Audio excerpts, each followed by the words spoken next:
হচ্ছে হাজিদের উপর কোরবানি করা উচিত কিনা, এটা গুরুত্বপূর্ণ বিষয়।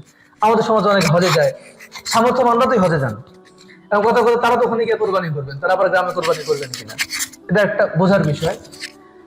যে হাজি যারা, তারা তো এক কথা সামর্থ্যবান, তারা ওখানে যে কোরবানিটা করেন, যারা আমাদের সাধারণত যারা হজে যান, যারা তামাত্তু হজ করেন, অর্থাৎ গিয়ে প্রথমে উমরা করেন, এরপরে হালাল হয়ে যান, এরপরে হজের সময় আবার ইহরাম বেঁধে হজ করেন, এটাকে তামাত্তু হজ বলা হয়। এই তামাত্তু হজ যারা করেন, তাদের উপর কিন্তু তারা যে কোরবানি করে দমে শুকুর, এটা শুকুরের কোরবানি, শুকরিয়ার কোরবানি, ওটা তার উপর ওয়াজিব কোরবানি না, ওটা শুকরিয়ার কোরবানি। ঠিক আছে, তারা তো ওখানে শুকরিয়ার কোরবানি করছেন।